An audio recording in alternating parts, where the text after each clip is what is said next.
ਅਸੀਂ ਹੁਣ ਜਿਸ ਪਾਸੇ ਨੂੰ ਜਾਣਨੇ ਪਏ ਹਾਂ ਕਿ ਕਿਸ ਤਰ੍ਹਾਂ ਪ੍ਰਭੂ ਨੇ ਦਾਊਦ ਨੂੰ ਬਣਾਇਆ, ਦਾਊਦ ਨੂੰ ਉਸਨੇ ਕਿੱਦਾਂ ਦੀਆਂ ਜਗ੍ਹਾਵਾਂ ਤੇ ਪਹੁੰਚਾਇਆ। ਦਾਊਦ ਦੇ ਨਾਲ ਉਸਦੀ ਜਿਹੜੀ ਕਿਰਪਾ, ਉਸਦੀ ਦਇਆ ਉਹ ਕਿੰਨੀ ਵੱਡੀ ਆ। ਔਰ ਦਾਊਦ ਦੇ ਭਰੋਸੇ ਤੋਂ ਪ੍ਰਭੂ ਨੇ ਉਸਨੂੰ ਕਿਤੇ ਅੱਗੇ ਦਿੱਤਾ। ਕਿਸ ਤਰ੍ਹਾਂ ਪ੍ਰਭੂ ਨੇ ਦਾਊਦ ਦੀ ਰਾਖੀ ਕੀਤੀ ਆ, ਕਿੱਦਾਂ ਉਸਦੇ ਜ਼ਬੂਰਾਂ ਦੇ ਵਿੱਚ ਉਸਦੇ ਜਿਹੜੇ ਭਜਨ ਆ ਉਹ ਕਿੱਦਾਂ ਉਸਦੀ ਜ਼ਿੰਦਗੀ ਦੇ ਨਾਲ ਟਿਕ ਟਿਕ ਕਰਕੇ ਲੱਗਦੇ ਪਏ ਆ, ਜਿਸ ਲਈ ਉਹਨਾਂ ਨੂੰ ਅਸੀਂ ਸਹੀ ਜਗ੍ਹਾ ਤੇ ਪੜ੍ਹਦੇ ਪਏ ਹਾਂ।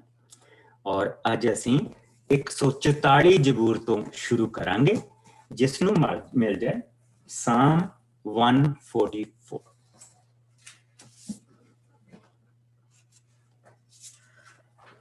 मैं पढ़ती हूँ पास्टर जी। Go ahead, मेरी प्यारी भैन। प्रभु मेरी चट्टान धन है, ਉਹ ਮੇਰੇ ਹੱਥਾਂ ਨੂੰ ਯੁੱਧ ਲਈ ਤਿਆਰ ਕਰਦਾ ਹੈ ਅਤੇ ਮੈਨੂੰ ਲੜਾਈ ਲਈ ਤਿਆਰ ਕਰਦਾ ਹੈ। ਉਹ ਮੇਰੀ ਚਟਾਨ ਤੇ ਕਿਲਾ ਹੈ, ਉਹ ਮੇਰਾ ਪੱਕਾ ਗੜ੍ਹ ਅਤੇ ਬਚਾਉਣ ਵਾਲਾ ਹੈ। ਉਹ ਮੇਰੀ ਢਾਲ ਹੈ, ਉਸਦੇ ਕੋਲ ਮੈਂ ਸ਼ਰਨ ਲੈਂਦਾ ਹਾਂ। ਉਹ ਲੋਕਾਂ ਨੂੰ ਮੇਰੇ ਹੇਠ ਕਰ ਦਿੰਦਾ ਹੈ। ਹੇ ਪ੍ਰਭੂ, ਮਨੁੱਖ ਕੀ ਹੈ ਤੂੰ ਉਸ ਤੇ ਧਿਆਨ ਕਰੇ, ਜੋ ਉਸ ਤੇ ਧਿਆਨ ਕਰੇ, ਜਾਂ ਮਨੁੱਖ ਦੀ ਸੰਤਾਨ ਕੀ ਹੈ ਕਿ ਉਸ ਦੀ ਚਿੰਤਾ ਕਰੇ। ਮਨੁੱਖ ਤਾਂ ਸਾਹ ਦੀ ਤਰ੍ਹਾਂ ਹੈ, ਉਹ ਦਿਨ ਦੇ ਢਲਦੇ ਪਰਛਾਵੇਂ ਦੇ ਵਾਂਗ ਹੈ। ਹੇ ਪ੍ਰਭੂ, ਤੂੰ ਸਵਰਗ ਤੋਂ ਹੇਠ ਆ, ਤੂੰ ਪਹਾੜਾਂ ਨੂੰ ਛੂਹ ਕੇ ਉਹ ਧੂਆਂ ਛੱਡਣ, ਤੂੰ ਬਿਜਲੀਆਂ ਲਿਸ਼ਕਾ ਕੇ ਆਪਣੇ ਬੈਰੀਆਂ ਨੂੰ ਖੰਡਾ ਦੇ, ਤੂੰ ਆਪਣੇ ਤੀਰ ਛੱਡ ਦੇ, ਉਹਨਾਂ ਨੂੰ ਉਖਾੜ ਦੇ। ਤੂੰ ਆਪਣਾ ਹੱਥ ਅੱਗੇ ਵਧਾ ਕੇ ਮੈਨੂੰ ਬਹੁਤ ਸਾਰੇ ਪ੍ਰਾਣੀਆਂ ਤੋਂ ਬਚਾ, ਤੂੰ ਮੈਨੂੰ ਪਰਾਇਆਂ ਦੇ ਹੱਥੋਂ ਛੁਡਾ। ਉਹ ਹਮੇਸ਼ਾ ਝੂਠ ਬੋਲਦੇ ਹਨ ਅਤੇ ਆਪਣੇ ਦਿੱਤੇ ਵਚਨਾਂ ਨੂੰ ਪੂਰਾ ਨਹੀਂ ਕਰਦੇ ਹਨ। ਹੇ ਪਰਮੇਸ਼ਵਰ, ਮੈਂ ਤੇਰੇ ਲਈ ਇੱਕ ਨਵਾਂ ਗੀਤ ਗਾਵਾਂਗਾ ਅਤੇ ਸਿਤਾਰ ਤੇ ਲਈ ਤੇਰੇ ਲਈ ਭਜਨ ਗਾਵਾਂਗਾ। ਤੂੰ ਰਾਜਿਆਂ ਨੂੰ ਜਿੱਤਾਂ ਦਿੱਤੀਆਂ ਅਤੇ ਆਪਣੇ ਦਾਸ ਦਾਊਦ ਨੂੰ ਬਚਾਇਆ ਹੈ। ਤੂੰ ਮੈਨੂੰ ਭਿਅੰਕਰ ਤਲਵਾਰ ਤੋਂ ਬਚਾ ਅਤੇ ਪਰਾਇਆਂ ਦੇ ਹੱਥੋਂ ਛੁਡਾ। ਉਹ ਹਮੇਸ਼ਾ ਝੂਠ ਬੋਲਦੇ ਹਨ ਅਤੇ ਆਪਣੇ ਵਚਨਾਂ ਨੂੰ ਪੂਰਾ ਨਹੀਂ ਕਰਦੇ ਹਨ। ਸਾਡੇ ਪੁੱਤਰ ਆਪਣੀ ਜਵਾਨੀ ਵਿੱਚ ਵਧੇ ਹੋਏ ਪੌਦਿਆਂ ਵਾਂਗ ਹੋਣ ਅਤੇ ਸਾਡੀਆਂ ਧੀਆਂ ਮਹਿਲਾਂ ਦੇ ਸੁੰਦਰ ਪੱਥਰਾਂ ਵਾਲੀ ਸ਼ਾਨ ਰੱਖਣ। ਸਾਡੀਆਂ ਕੋਠੀਆਂ ਹਰ ਤਰ੍ਹਾਂ ਦੇ ਅਨਾਜ ਨਾਲ ਭਰੀਆਂ ਰਹਿਣ ਅਤੇ ਸਾਡੇ ਵਾੜੇ ਅਣਗਿਣਤ ਭੇਡਾਂ ਨਾਲ ਭਰੇ ਹੋਣ। ਸਾਡੇ ਪਸ਼ੂ ਮੋਟੇ ਤੇ ਤਕੜੇ ਹੋਣ ਅਤੇ ਕਦੇ ਵੀ ਨਾ ਤੂਣ, ਨਾ ਹੀ ਸਾਡੇ ਸ਼ਹਿਰ ਦੀਆਂ ਗਲੀਆਂ ਵਿੱਚ ਕਿਸੇ ਦਾ ਸੋਗ ਹੋਵੇ। ਧੰਨ ਉਹ ਲੋਕ ਹਨ ਜਿਨ੍ਹਾਂ ਨੂੰ ਇਹ ਸਭ ਅਸੀਸਾਂ ਮਿਲਦੀਆਂ ਹਨ। ਧੰਨ ਉਹ ਲੋਕ ਜਿਨ੍ਹਾਂ ਦਾ ਪ੍ਰਭੂ ਪਰਮੇਸ਼ਵਰ ਹੈ। ਸੋ ਜਿਹੜਾ ਸਾਡਾ ਇੱਥੇ ਫੋਕਸ ਆ ਉਹ ਹੈ ਜਿਹੜਾ ਉਸਨੇ ਆਖਰੀ ਆਇਤ ਕਹੀ ਹੈ। ਸਾਨੂੰ ਇਹਨਾਂ ਸਾਰੀਆਂ ਚੀਜ਼ਾਂ ਦੇ ਵੱਲ ਧਿਆਨ ਦੇਣਾ ਪੈਣਾ, ਕਿਉਂਕਿ ਹੁਣ ਅਸੀਂ ਚੈਪਟਰ ਬਦਲਣ ਜਾ ਰਹੇ ਹਾਂ। ਹੁਣ ਪ੍ਰਭੂ ਨੇ ਦਾਊਦ ਨੂੰ ਬਹੁਤ ਕੁਝ ਦੇ ਦਿੱਤਾ ਹੈ। ਹੁਣ ਉਸਨੇ ਇਹ ਦੇਖਣਾ ਕਿ ਦਾਊਦ ਕਰਦਾ ਕੀ ਹੈ। That is the time। ਪ੍ਰਭੂ ਨੇ ਉਸਨੂੰ ਮਿੱਟੀ ਤੋਂ ਚੁੱਕ ਕੇ ਉਹਨੂੰ ਉਸ ਜਗ੍ਹਾ ਤੇ ਬਿਠਾਤਾ ਔਰ ਉਸਨੂੰ ਹਰ ਪਾਸਿਓਂ ਜਿੱਤ ਦਿੱਤੀ। ਉਹ ਜਿੱਥੇ ਜਾਂਦਾ ਉਸਦਾ ਕੰਮ ਸਫਲ ਹੁੰਦਾ ਪਿਆ। ਪ੍ਰਭੂ ਉਸਨੂੰ ਲੈ ਕੇ ਜਾਂਦਾ ਪਿਆ ਔਰ ਪ੍ਰਭੂ ਉਸਨੂੰ ਬਣਾਉਂਦਾ ਪਿਆ ਔਰ ਪ੍ਰਭੂ ਉਸ ਦੀਆਂ ਨੀਆਂ ਕੱਢਦਾ ਪਿਆ। ਪ੍ਰਭੂ ਨੇ ਦਾਊਦ ਨੂੰ ਇੱਕ ਜੌਬ ਦਿੱਤੀ। ਉਸਨੇ ਕਿਹਾ ਮੈਂ ਤੇਰੇ ਲਈ ਮੰਦਿਰ ਬਣਾਉਣਾ ਮੰਗਦਾ। ਉਹ ਕਹਿੰਦਾ ਇਹ ਟਾਈਮ ਨਹੀਂ, ਤੂੰ ਮੇਰੇ ਲਈ ਮੰਦਿਰ ਨਹੀਂ ਬਣਾ ਸਕਦਾ। ਇਹ ਜਿਹੜਾ ਸਮਾਂ ਆ ਦੇਸ਼ ਨੂੰ, ਦੇਸ਼ ਦੀਆਂ ਫਾਊਂਡੇਸ਼ਨਾਂ ਬੰਨਣ ਦਾ ਹੈ, ਕਿਉਂਕਿ ਮੈਂ ਤੇਰੇ ਬੱਚਿਆਂ ਨੂੰ ਇਹ ਦੇਸ਼ ਦੇਣ ਜਾ ਰਿਹਾ।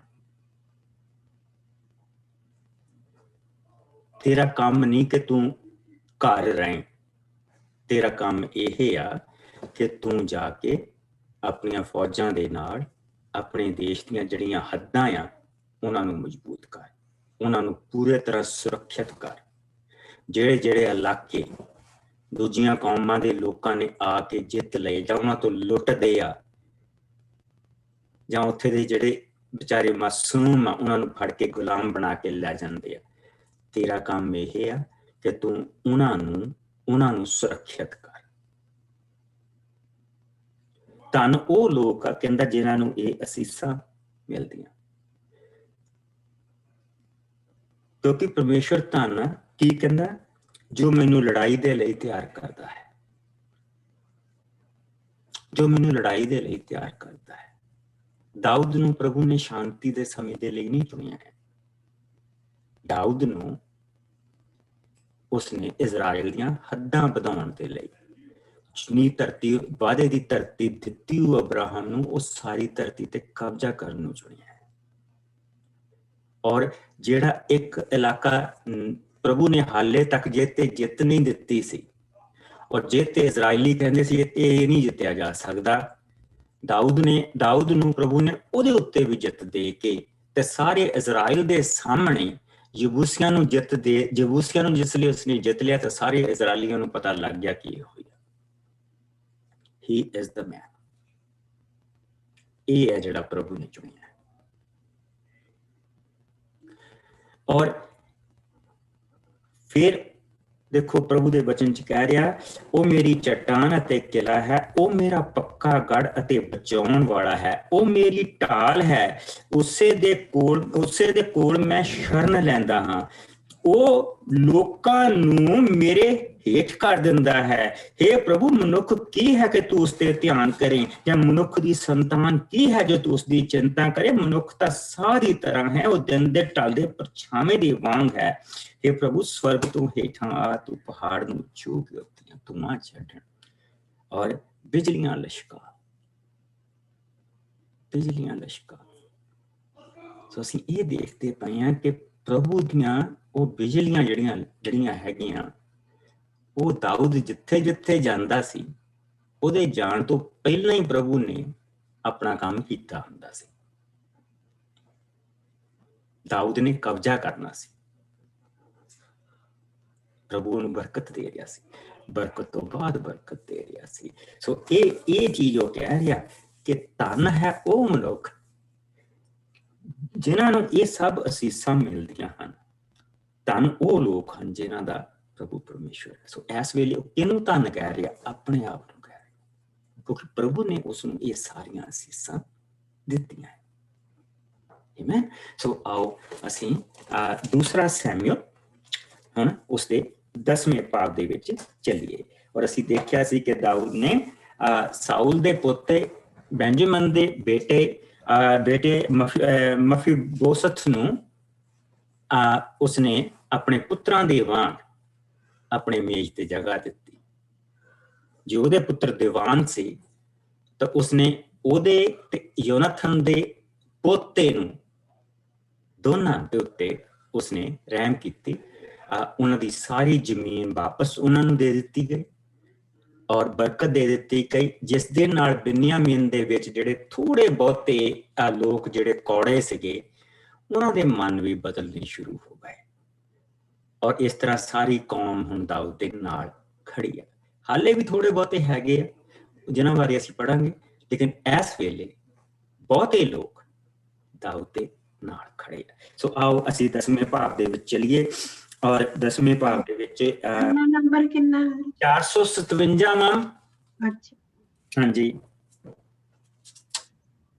ਕਿਉਂਕਿ ਸਾਡਾ ਜਿਹੜਾ ਮੇਨ ਹੈਗਾ, ਜਿਸ ਲਈ ਦੂਸਰਾ ਸੈਮੂਅਲ ਮੈਂ ਕਹਿੰਦਾ ਸਾਡਾ ਜਿਹੜਾ ਮੇਨ ਹੈਗਾ ਉਹ ਇਹੋ ਹੀ ਆ। ਸੋ ਆ ਸਾਰਿਆਂ ਦੀ ਬਾਈਬਲ ਦੇ ਵਿੱਚ ਇਦਾਂ ਦੀ ਰੱਸੀ ਜਿਹੀ ਆ, ਉਸਨੂੰ ਉਹਦੇ ਉੱਤੇ ਜ਼ਰੂਰ ਰੱਖੋ ਤਾਂ ਕਿ ਜਿਸ ਲਈ ਅਸੀਂ ਕੀ ਆਓ ਵਾਪਸ ਚਲੀਏ। ਇਹਦਾ ਮਤਲਬ ਆ ਕਿ ਆਪਾਂ ਇਹ ਕਹਿ ਰਹੇ ਹਾਂ ਕਿ ਹੁਣ ਆਪਾਂ ਵਾਪਸ ਜਿਹੜਾ ਸਾਡਾ ਮੇਨ ਟੈਕਸਟ ਆ ਉੱਥੇ ਚੱਲੀਏ। ਸੋ 10ਵਾਂ ਭਾਗ ਤੋਂ ਹੁਣ ਆਪਾਂ ਸ਼ੁਰੂ ਕਰਾਂਗੇ ਔਰ ਜਿੱਦਾਂ ਆਪਾਂ ਵੱਧਦੇ ਜਾਂਦੇ ਉਦਾਂ ਇਸ ਰੱਸੀ ਨੂੰ ਆਪਾਂ ਗਾਂਹ ਕਰੀ ਜਾਣਾ, ਲੇਕਿਨ ਦੂਜੇ ਸੈਮੂਅਲ ਚ ਇਹਨੂੰ ਰੱਖਣਾ। ਠੀਕ ਆ। ਸੋ ਆਓ ਅਸੀਂ ਜਿਸ ਨੂੰ ਮਿਲ ਜਾਏ 10ਵਾਂ ਭਾਗ ਔਰ ਅਸੀਂ ਇਸ ਦੀਆਂ 19 ਆਇਤਾਂ ਆ, ਇਹ ਆਪਾਂ ਸਾਰੀਆਂ ਪੜ੍ਹਨੀਆਂ। ਹਾਂਜੀ, ਮੈਂ ਪੜ੍ਹਨਾ ਪਾਸ ਜੀ। ਹਾਂਜੀ। ਦਾਊਦ ਦੀ ਅਮੋਨੀਆਂ ਤੇ ਅਰਾਮੀਆਂ ਉੱਤੇ ਜਿੱਤ। ਕੁਝ ਸਮੇਂ ਦੇ ਪਿੱਛੋਂ ਅਮੋਨੀ ਰਾਜਾ ਨਾਹਾਸ਼ ਮਰ ਗਿਆ ਤਾਂ ਉਸ ਦੀ ਥਾਂ ਉਸ ਦਾ ਪੁੱਤਰ ਹਾਨੂਨ ਗੱਦੀ ਉੱਤੇ ਬੈਠਾ। ਤਦ ਦਾਊਦ ਨੇ ਕਿਹਾ, ਹਾਨੂਨ ਦੇ ਪਿਤਾ ਨੇ ਮੇਰੇ ਨਾਲ ਚੰਗੀ ਮਿੱਤਰਤਾ ਨਿਭਾਈ ਹੈ, ਇਸ ਲਈ ਮੈਨੂੰ ਵੀ ਉਸ ਦੇ ਪੁੱਤਰ ਨਾਲ ਮਿੱਤਰਤਾ ਨਿਭਾਉਣੀ ਚਾਹੀਦੀ ਹੈ। ਸੋ ਦਾਊਦ ਨੇ ਆਪਣੇ ਕੁਝ ਸੰਦੇਸ਼ਵਾਹਕ ਹਾਨੂਨ ਕੋਲ ਅਫਸੋਸ ਕਰਨ ਦੇ ਲਈ ਘੱਲੇ। ਪਰ ਜਦੋਂ ਦਾਊਦ ਦੇ ਸੰਦੇਸ਼ਵਾਹਕ ਅਮੋਨ ਵਿੱਚ ਪਹੁੰਚੇ ਤਾਂ ਅਮੋਨੀ ਅਧਿਕਾਰੀਆਂ ਨੇ ਆਪਣੇ ਰਾਜਾ ਹਾਨੂਨ ਨੂੰ ਕਿਹਾ, ਕੀ ਤੁਸੀਂ ਸੋਚਦੇ ਹੋ ਕਿ ਦਾਊਦ ਨੇ ਇਹ ਸੰਦੇਸ਼ਵਾਹਕ ਤੁਹਾਡੇ ਪਿਤਾ ਦੀ ਮੌਤ ਤੇ ਅਫਸੋਸ ਕਰਨ ਲਈ ਘੱਲੇ ਹਨ, ਨਹੀਂ, ਉਸਨੇ ਇਹ ਆਦਮੀ ਸਾਡੇ ਸ਼ਹਿਰ ਦਾ ਭੇਤ ਲੈਣ ਘੱਲੇ ਹਨ ਕਿ ਉਹ ਸਾਨੂੰ ਹਾਰ ਦੇਵੇ। ਸੋ ਹਾਨੂਨ ਨੇ ਦਾਊਦ ਦੇ ਸੰਦੇਸ਼ਵਾਹਕਾਂ ਨੂੰ ਫੜ ਕੇ ਉਹਨਾਂ ਦੀ ਅੱਧੀ ਦਾੜੀ ਮੁੰਡਵਾ ਦਿੱਤੀ ਅਤੇ ਉਹਨਾਂ ਦੇ ਕੁੜਤੇ ਵੀ ਅੱਧ ਵਿੱਚੋਂ ਪਾੜ ਦਿੱਤੇ। ਫਿਰ ਉਸਨੇ ਉਹਨਾਂ ਸੰਦੇਸ਼ਵਾਹਕਾਂ ਨੂੰ ਵਾਪਸ ਘੱਲ ਦਿੱਤਾ। ਉਹ ਆਦਮੀ ਇਸ ਹਾਲਤ ਵਿੱਚ ਘਰ ਮੁੜਨ ਵਿੱਚ ਬਹੁਤ ਬੇਇੱਜ਼ਤੀ ਅਨੁਭਵ ਕਰ ਰਹੇ ਸਨ। ਪਰ ਜਦੋਂ ਦਾਊਦ ਨੂੰ ਇਸ ਘਟਨਾ ਦੀ ਖਬਰ ਮਿਲੀ ਤਾਂ ਉਸਨੇ ਉਹਨਾਂ ਨੂੰ ਮਿਲਣ ਲਈ ਅਗਲਵਾਂਢੀ ਆਦਮੀ ਘੱਲੇ ਅਤੇ ਕਿਹਾ ਕਿ ਜਦੋਂ ਤੱਕ ਉਹਨਾਂ ਦੀਆਂ ਦਾੜੀ ਮੁੱਛਾਂ ਵੱਧ ਨਾ ਜਾਣ, ਉਹ ਆਪਣੇ ਜਰੀਹੋ ਨਗਰ ਵਿੱਚ ਹੀ ਰਹਿਣ। ਫਿਰ ਜਦੋਂ ਅਮੋਨੀਆਂ ਨੇ ਸਮਝ ਲਿਆ ਕਿ ਇਸ ਘਟਨਾ ਕਾਰਨ ਦਾਊਦ ਉਹਨਾਂ ਦਾ ਵੈਰੀ ਬਣ ਗਿਆ ਹੈ, ਤਾਂ ਉਹਨਾਂ ਨੇ ਆਦਮੀ ਘੱਲ ਕੇ ਆਰਾਮੀ ਬੇਤ-ਹਰੋਬ ਅਤੇ ਸੋਬਾ ਤੋਂ 20,000 ਫੌਜੀ ਲਏ, 1,000 ਲੜਾਕੂ ਮਾਕਾ ਦੇ ਰਾਜਾ ਕੋਲੋਂ ਅਤੇ 12,000 ਟੋਬ ਦੇ ਰਾਜਾ ਕੋਲੋਂ ਲਏ। ਦਾਊਦ ਨੇ ਵੀ ਇਹ ਸਭ ਦੀ ਖਬਰ ਮਿਲਣ ਤੇ ਜੋਆਬ ਦੇ ਨਾਲ ਆਪਣੀ ਬਹਾਦਰ ਸੈਨਾ ਉਹਨਾਂ ਸਭ ਦਾ ਟਾਕਰਾ ਕਰਨ ਲਈ ਘੱਲੀ। ਤਦ ਅਮੋਨੀ ਫੌਜ ਨੇ ਨਿਕਲ ਕੇ ਆਪਣੀ ਰਾਜਧਾਨੀ ਦੇ ਫਾਟਕਾਂ ਤੋਂ ਬਾਹਰ ਲੜਨ ਲਈ ਕੈਂਪ ਲਾਏ ਅਤੇ ਸੋਬਾ ਅਤੇ ਰਾਹੋਬ ਤੋਂ ਆਈ ਸੈਨਾ ਦੇ ਨਾਲ ਟੋਬ ਅਤੇ ਅਮਾਕਾ ਦੀ ਸੈਨਾ ਨੇ ਖੁੱਲੇ ਮੈਦਾਨ ਵਿੱਚ ਹੀ ਕੈਂਪ ਲਾਏ। ਜੋਆਬ ਵੀ ਵੈਰੀ ਦੀ ਚਾਲ ਸਮਝ ਗਿਆ ਕਿ ਉਸ ਉੱਤੇ ਦੋਹਾਂ ਪਾਸਿਆਂ ਤੋਂ ਹੱਲਾ ਹੋਵੇਗਾ। ਤਦ ਉਸਨੇ ਆਪਣੇ ਨਾਲ 94 ਆਦਮੀ ਲੈ ਕੇ ਅਰਾਮੀਆਂ ਦੇ ਸਾਹਮਣੇ ਲੜਾਈ ਲਈ ਕੈਂਪ ਲਾਇਆ। ਬਾਕੀ ਦੀ ਇਸਰਾਏਲੀ ਸੈਨਾ ਨੇ ਆਪਣੇ ਭਰਾ ਅਬੀਸ਼ਈ ਦੀ ਕਮਾਨ ਹੇਠ ਅਮੋਨੀਆਂ ਦੇ ਸਾਹਮਣੇ ਯੋਆਬ ਨੇ ਕੈਂਪ ਲਾਇਆ। ਯੋਆਬ ਨੇ ਆਪਣੇ ਭਰਾ ਨੂੰ ਕਿਹਾ, ਜੇਕਰ ਤੂੰ ਦੇਖੇ ਕਿ ਅਰਾਮੀਆਂ ਦਾ ਮੇਰੇ ਵਿਰੁੱਧ ਪੱਲਾ ਭਾਰੀ ਪੈ ਰਿਹਾ ਹੈ ਤਾਂ ਤੂੰ ਮੇਰੀ ਮਦਦ ਲਈ ਆ ਜਾਣਾ। ਇਸੇ ਤਰ੍ਹਾਂ ਜੇਕਰ ਮੈਂ ਦੇਖਾਂਗਾ ਕਿ ਤੇਰੇ ਵਿਰੁੱਧ ਅਮੋਨੀਆਂ ਦਾ ਪੱਲਾ ਭਾਰੀ ਪੈ ਰਿਹਾ ਹੈ ਤਾਂ ਮੈਂ ਤੇਰੀ ਮਦਦ ਲਈ ਆਵਾਂਗਾ। ਤੂੰ ਤਕੜਾ ਹੋ ਕੇ ਦਲੇਰ ਬਣ। ਅਸੀਂ ਆਪਣੇ ਲੋਕਾਂ ਅਤੇ ਪਰਮੇਸ਼ਰ ਦੇ ਸ਼ਹਿਰਾਂ ਲਈ ਲੜ ਰਹੇ ਹਾਂ ਅਤੇ ਪ੍ਰਭੂ ਦੀ ਇੱਛਾ ਪੂਰੀ ਹੋਵੇਗੀ। ਸੋ ਜੋਆਬ ਅਤੇ ਉਸਦੇ ਆਦਮੀਆਂ ਨੇ ਅਰਾਮੀਆਂ ਉੱਤੇ ਹੱਲਾ ਬੋਲਿਆ ਤਾਂ ਅਰਾਮੀ ਉਹਨਾਂ ਦੇ ਅੱਗਿਓਂ ਨੱਠੇ। ਜਦੋਂ ਅਮੋਨੀਆਂ ਨੇ ਅਰਾਮੀਆਂ ਨੂੰ ਨੱਠਦੇ ਦੇਖਿਆ ਤਾਂ ਅਬੀਸ਼ਈ ਨੇ ਅੱਗਿਓਂ ਨੱਠ ਕੇ ਸ਼ਹਿਰ ਦੇ ਅੰਦਰ ਜਾ ਵੜੇ। ਸੋ ਜੋਆਬ ਅਮੋਨੀਆਂ ਨਾਲ ਲੜਨ ਦੇ ਪਿੱਛੋਂ ਵਾਪਸ ਯਰੂਸ਼ਲਮ ਨੂੰ ਮੁੜ ਆਇਆ। ਪਰ ਜਦੋਂ ਅਰਾਮੀਆਂ ਨੇ ਦੇਖਿਆ ਕਿ ਉਹ ਇਸਰਾਏਲੀਆਂ ਕੋਲੋਂ ਹਾਰ ਗਏ ਹਨ ਤਾਂ ਉਹਨਾਂ ਨੇ ਫਿਰ ਆਪਣੀ ਸਾਰੀ ਸੈਨਾ ਇਕੱਠੀ ਕੀਤੀ। ਰਾਜਾ ਹਦਦ-ਅਜ਼ਰ ਨੇ ਫਰਾਤ ਦਰਿਆ ਪਾਰ ਰਹਿ ਰਹੇ ਅਰਾਮੀਆਂ ਨੂੰ ਸੱਦਿਆ ਅਤੇ ਉਹ ਸਾਰੇ ਹੇਲਾਮ ਦੀ ਥਾਂ ਉੱਤੇ ਹਦਦ-ਅਜ਼ਰ ਨੇ ਸੈਨਾਪਤੀ ਸੋਬਕ ਦੀ ਅਗਵਾਈ ਹੇਠ ਇਕੱਠੇ ਹੋਏ। ਜਦੋਂ ਦਾਊਦ ਨੂੰ ਇਸ ਗੱਲ ਦਾ ਪਤਾ ਲੱਗਾ ਤਾਂ ਉਸਨੇ ਵੀ ਸਾਰੀ ਇਸਰਾਏਲੀ ਸੈਨਾ ਇਕੱਠੀ ਕੀਤੀ ਅਤੇ ਜਰਦਨ ਦਰਿਆ ਪਾਰ ਕਰਕੇ ਹੇਲਾਮ ਦੀ ਥਾਂ ਉੱਤੇ ਪਹੁੰਚ ਗਿਆ, ਜਿੱਥੇ ਅਰਾਮੀ ਸੈਨਾ ਪਹਿਲਾਂ ਹੀ ਲੜਨ ਲਈ ਤਿਆਰ ਖੜੀ ਸੀ। ਸੋ ਉੱਥੇ ਲੜਾਈ ਹੋਣ ਲੱਗੀ, ਪਰ ਇਸਰਾਏਲੀ ਸੈਨਾ ਅੱਗਿਓਂ ਅਰਾਮੀ ਸੈਨਾ ਨੱਠ ਗਈ। ਦਾਊਦ ਅਤੇ ਉਸ ਦੀ ਸੈਨਾ ਨੇ 700 ਰੱਥ ਸਵਾਰ ਅਤੇ 40,000 ਘੋੜਸਵਾਰ ਨੂੰ ਕਤਲ ਕਰ ਦਿੱਤਾ।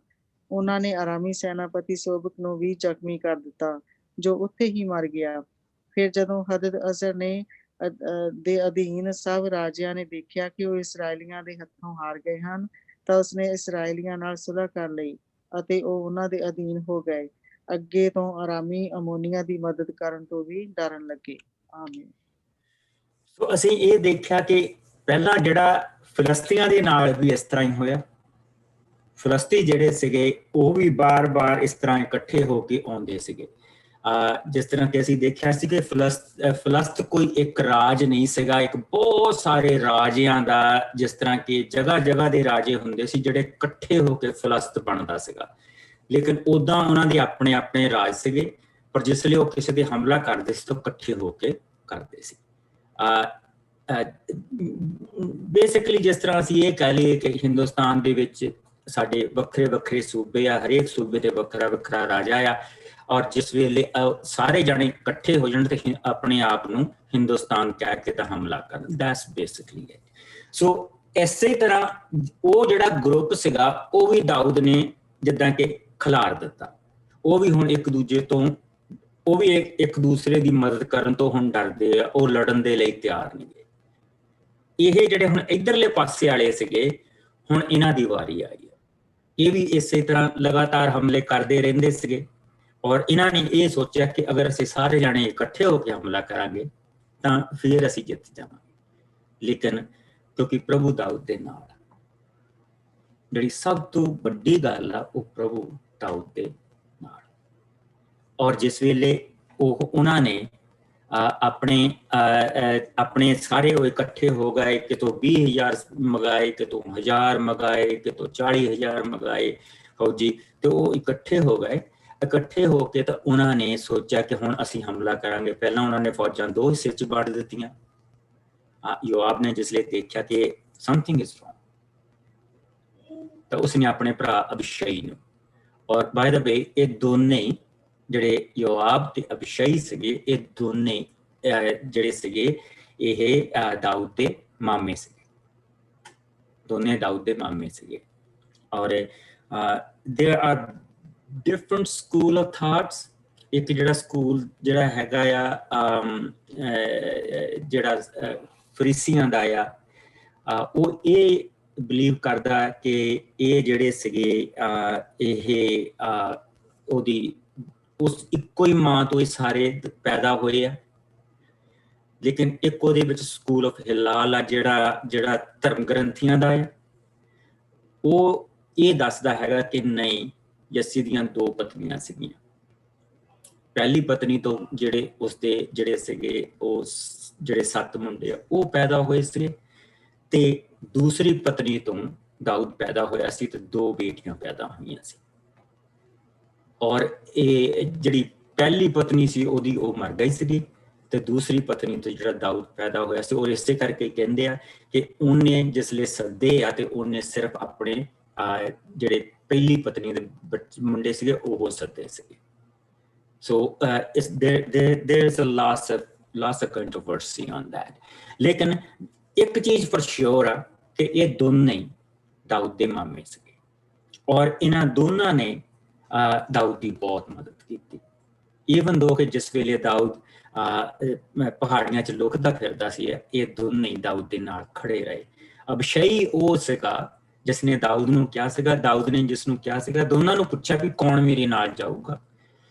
ਯੋਆਬ ਉਸਲੇ ਜਿਸਲੇ ਸਾਊਲ ਨੇ ਦੂਜੀ ਵਾਰੀ ਦਾਊਦ ਤੇ ਹਮਲਾ ਕੀਤਾ, ਤੇ ਯੋਆਬ ਉਸ ਵੇਲੇ ਥੋੜਾ ਬਿਜ਼ੀ ਸੀਗਾ, ਤੇ ਅਬੀਸ਼ਾਈ ਨੇ ਕਿਹਾ ਮੈਂ ਚੱਲਦਾ। ਸੋ ਜਿਹਨੇ ਕਹਿਤਾ ਪਹਿਲਾਂ ਮੈਂ ਚੱਲਦਾ, ਤੇ ਉਹ ਉਹਦੇ ਨਾਲ ਚਲਾ ਗਿਆ।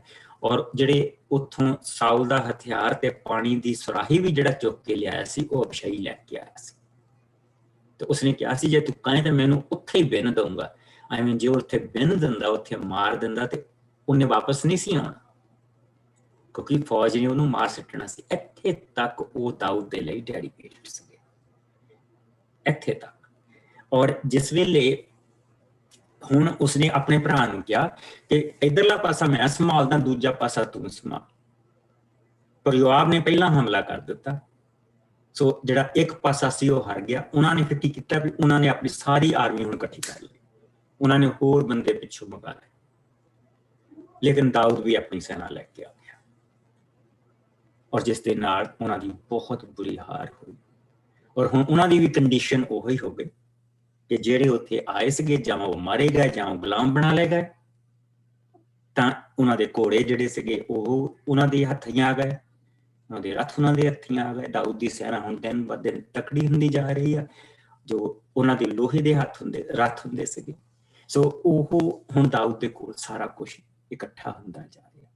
ਸੋ ਅਸੀਂ ਇੱਥੇ 2 ਜ਼ਬੂਰ ਪੜਾਂਗੇ, ਔਰ ਉਸ ਤੋਂ ਬਾਅਦ ਫਿਰ ਅਸੀਂ ਇੱਕ ਹੋਰ ਹਿੱਸਾ ਦੇਖਾਂਗੇ ਕਿ ਦਾਊਦ ਦੇ ਇਹ ਜਿਹੜੇ ਜਵਾਨ ਸੀਗੇ ਇਹ ਕੌਣ ਸੀਗੇ, ਜਿਨ੍ਹਾਂ ਨੂੰ ਉਹ ਕਹਿੰਦਾ ਸੀਗਾ, ਜਿਨ੍ਹਾਂ ਨੂੰ ਮਾਈਟੀ ਮੈਨ ਆਫ ਡੇਵਿਡ ਕਿਹਾ ਜਾਂਦਾ, ਕਿ ਦਾਊਦ ਦੇ ਬਹਾਦਰ, ਮਹਾ ਬਹਾਦਰ ਯੋਧੇ।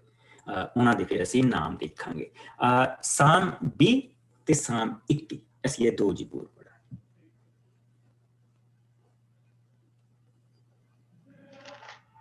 ਸਾਮ ਵੀ ਮੈਂ ਪੜ੍ਹ ਦਿੰਦੀ ਹਾਂ। ਗੋ ਅਹੈਡ, ਮੇਰੇ ਕੋਲ। ਬਿਪਤਾ ਦੇ ਸਮੇਂ ਪ੍ਰਭੂ ਤੈਨੂੰ ਉੱਤਰ ਦੇਵੇਗਾ, ਜਾਕੂਬ ਦੇ ਪਰਮੇਸ਼ਵਰ ਦਾ ਨਾਂ ਤੇਰੀ ਰੱਖਿਆ ਕਰੇਗਾ। ਉਹ ਪਵਿੱਤਰ ਥਾਂ ਤੋਂ ਤੇਰੀ ਮਦਦ ਕਰੇਗਾ ਅਤੇ ਸਿਉਣ ਤੋਂ ਤੇਰੀ ਸੰਭਾਲ ਕਰੇਗਾ। ਉਹ ਤੇਰੀਆਂ ਸਭ ਭੇਟਾਂ ਨੂੰ ਯਾਦ ਕਰੇਗਾ ਅਤੇ ਤੇਰੀਆਂ ਸਭ ਹੋਮ ਬਲੀਆਂ ਨੂੰ ਸਵੀਕਾਰ ਕਰੇਗਾ। ਉਹ ਤੇਰੇ ਮਨ ਦੀ ਮੁਰਾਦ ਪੂਰੀ ਕਰੇਗਾ ਅਤੇ ਤੇਰੀਆਂ ਯੋਜਨਾਵਾਂ ਨੂੰ ਸਫਲ ਬਣਾਵੇਗਾ। ਅਸੀਂ ਤੇਰੀ ਜਿੱਤ ਤੇ ਆਨੰਦ ਕਰਾਂਗੇ ਅਤੇ ਪਰਮੇਸ਼ਵਰ ਦੇ ਨਾਂ ਤੇ ਆਪਣੇ ਝੰਡੇ ਖੜੇ ਕਰਾਂਗੇ। ਪ੍ਰਭੂ ਤੇਰੀਆਂ ਸਾਰੀਆਂ ਮੰਗਾਂ ਦਾ ਉੱਤਰ ਦੇਵੇਗਾ। ਹੁਣ ਮੈਂ ਜਾਣਦਾ ਹਾਂ ਕਿ ਪ੍ਰਭੂ ਆਪਣੇ ਅਭਿਸ਼ੇਕਤ ਦੀ ਮਦਦ ਕਰੇਗਾ। ਉਹ ਉਸ ਨੂੰ ਆਪਣੇ ਪਵਿੱਤਰ ਸਵਰਗ ਤੋਂ ਉੱਤਰ ਦੇਵੇਗਾ। ਉਹ ਆਪਣੇ ਸੱਜੇ ਹੱਥ ਦੁਆਰਾ ਉਸ ਨੂੰ ਜੇਤੂ ਕਰੇਗਾ।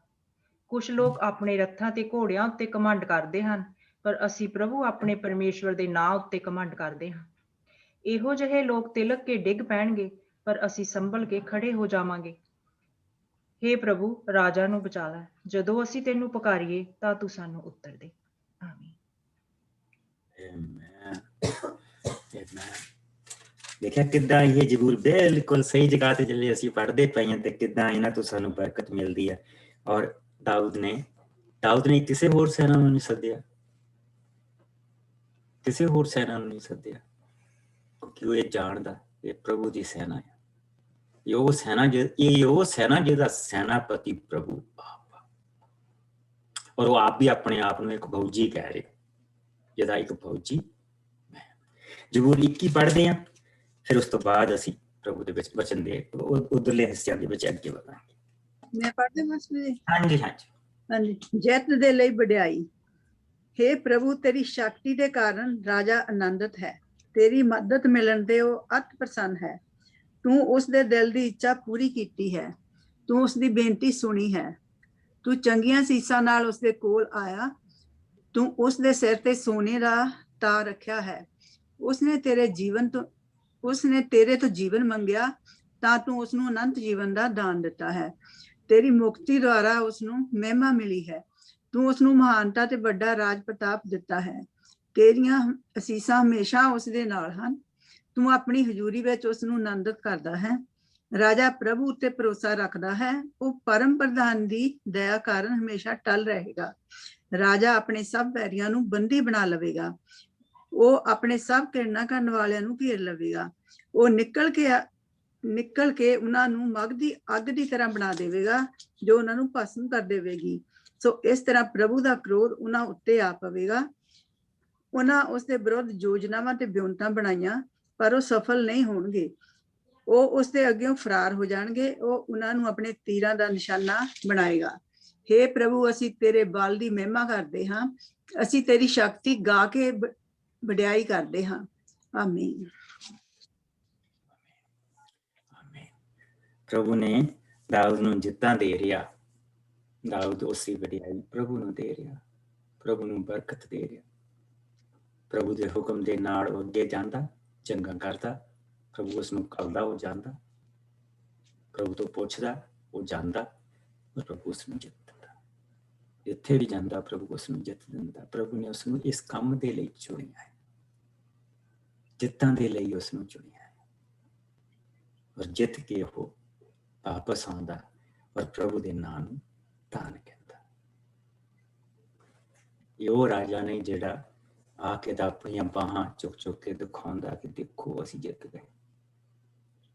ਇਹ ਉਹ ਰਾਜਾ ਜਿਹੜਾ ਆਪਣੀ ਫੌਜ ਦੇ ਨਾਲ ਮਿਲ ਕੇ ਪ੍ਰਭੂ ਦੀ ਵਡਿਆਈ ਕਰਦਾ, ਪ੍ਰਭੂ ਦੇ ਨਾਂ ਨੂੰ ਧੰਨ ਕਹਿੰਦਾ। ਔਰ ਉਸ ਫੌਜ ਦਾ ਹੌਸਲਾ ਕਿੰਨਾ ਵੱਧਦਾ ਹੋਏਗਾ। ਤੇ ਪ੍ਰਭੂ ਸਾਡੇ ਨਾਲ, ਪ੍ਰਭੂ ਸਾਡੇ ਰਾਜਾ ਦੇ ਨਾਲ। ਅਸੀਂ ਇਕੱਲੇ ਨਹੀਂ, ਅਸੀਂ ਇਕੱਲੇ ਨਹੀਂ। ਇਹ ਚਾਹੁੰਦਾ ਤਾਂ ਆਪਣਾ ਰਾਜ ਇਜਿਪਟ ਤੱਕ ਔਰ ਦੂਸਰੇ ਪਾਸਿਓਂ ਹਿੰਦੁਸਤਾਨ ਤੱਕ ਉਹ ਆਪਣਾ ਰਾਜ ਫੈਲਾ ਸਕਦਾ ਸੀ। ਕਿੰਨਾ ਕੁ ਦੂਰ ਹੈ ਹਿੰਦੁਸਤਾਨ ਇਜ਼ਰਾਈਲ ਤੋਂ। ਨਾਲ ਜੋਰਡਨ ਲੱਗਦਾ, ਜੋਰਡਨ ਤੋਂ ਗਾਂ ਇਰਾਕ ਆ ਜਾਂਦਾ, ਇਰਾਕ ਤੋਂ ਗਾਂ ਈਰਾਨ ਆ ਜਾਂਦਾ, ਅਫਗਾਨਿਸਤਾਨ ਆ ਜਾਂਦਾ, ਪਾਕਿਸਤਾਨ ਆ ਜਾਂਦਾ। ਪਾਕਿਸਤਾਨ ਤਾਂ ਐਕਚੁਅਲੀ ਸੀ ਹਿੰਦੁਸਤਾਨ, ਅਫਗਾਨਿਸਤਾਨ ਵੀ ਹਿੰਦੁਸਤਾਨ ਹੀ ਸੀਗਾ।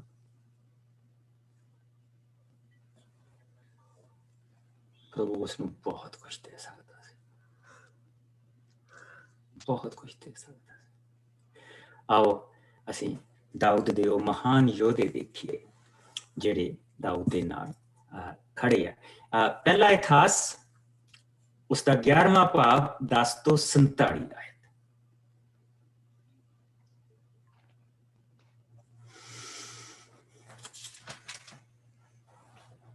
ਕਿਹੜਾ ਚੈਪਟਰ ਦੱਸਿਆ ਬਸਪੀ? ਇਹ ਪਹਿਲਾ ਇਤਿਹਾਸ 11ਵਾਂ ਭਾਗ, ਹਾਂਜੀ, ਉਹਦੀ 10 ਤੋਂ ਲੈ ਕੇ 47 ਆਇਤ। 616 ਸਫਾ। ਹਾਂਜੀ, ਉਹ ਹਟ ਬ੍ਰਦਰ ਜੀ ਤੁਸੀਂ ਪੜ੍ਹ ਦਿਓ। ਅੱਜ ਤੁਸੀਂ ਲੇਟ ਆਏ ਆ ਤੇ ਤੁਹਾਨੂੰ ਫਾਈਨ ਹੋਣਾ ਆ। ਉਹ ਪਤਾ ਮੇਰਾ ਤਾਂ ਇਹ ਲੈਪਟਾਪ ਬੰਦ ਹੋ ਜਾਂਦਾ ਜੀ। ਇਹ ਅੱਛਾ ਮੇਰੇ ਨੂੰ ਬੁੱਢਾ ਹੋ ਗਿਆ। ਅੱਛਾ ਅੱਛਾ ਅੱਛਾ ਅੱਛਾ ਪਹਿਲਾਂ ਤਾਂ ਸਾਰਿਆਂ ਨੂੰ ਜੈ ਮਸੀਹ ਦੀ ਲੇਟ ਹੋਣ ਲਈ ਮਾਫੀ ਮੰਗਦਾ। ਚਲੋ ਦਾਊਦ ਦੇ ਪ੍ਰਸਿੱਧ ਯੋਧੇ, ਇਹ ਦਾਊਦ ਦੇ ਪ੍ਰਸਿੱਧ ਯੋਧਿਆਂ ਅਤੇ ਉਹਨਾਂ ਲੋਕਾਂ ਦਾ ਲੇਖਾ ਹੈ ਜਿਨ੍ਹਾਂ ਨੇ ਪ੍ਰਭੂ ਦੇ ਵਚਨ ਅਨੁਸਾਰ ਉਸ ਨੂੰ ਇਸਰਾਇਲ ਦੀ ਰਾਜਾ ਬਣਨ ਵਿੱਚ ਮਦਦ ਕੀਤੀ। ਉਹਨਾਂ ਨੇ ਦਾਊਦ ਦੀ ਉਸਦੇ ਰਾਜ ਨੂੰ ਮਜ਼ਬੂਤ ਕਰਨ ਵਿੱਚ ਵੀ ਮਦਦ ਕੀਤੀ ਸੀ। ਸਭ ਤੋਂ ਪਹਿਲਾਂ ਹਕੋਮਨ ਨਿਵਾਸੀ ਯਾਸਾਬੋਆਮ ਸੀ, ਜੋ ਪ੍ਰਸਿੱਧ ਤਿੰਨਾਂ ਦਾ ਆਗੂ ਸੀ।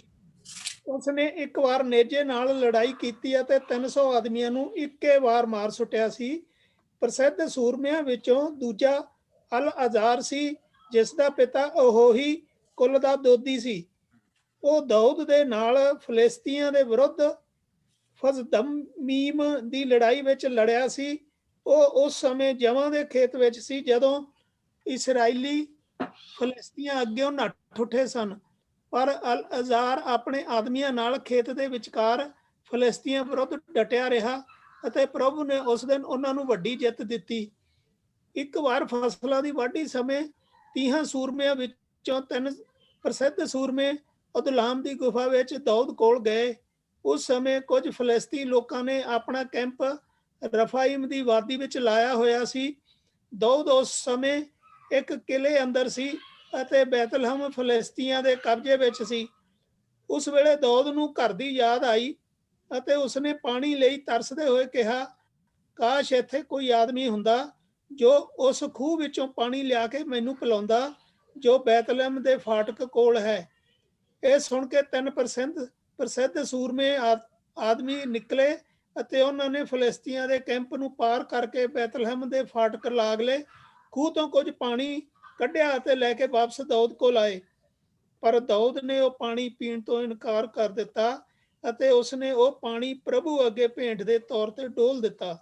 ਉਸਨੇ ਕਿਹਾ, ਪ੍ਰਭੂ, ਮੈਂ ਇਹ ਪਾਣੀ ਨਹੀਂ ਪੀ ਸਕਦਾ ਹਾਂ, ਕਿਉਂਕਿ ਇਹ ਇਹਨਾਂ ਲੋਕਾਂ ਦੇ ਲਹੂ ਦੇ ਬਰਾਬਰ ਹੈ ਜਿਨ੍ਹਾਂ ਆਪਣੀਆਂ ਜਾਨਾਂ ਤਲੀਆਂ ਉੱਤੇ ਰੱਖ ਕੇ ਇਹ ਲਿਆਂਦਾ ਹੈ।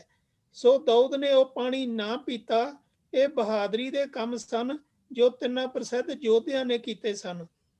ਅਬਸ਼ਈ ਦੇ ਜੋ ਯੋਆਬ ਦਾ ਭਰਾ ਸੀ ਵੀ ਇੱਕ ਪ੍ਰਸਿੱਧ ਸੂਰਮਾ ਸੀ।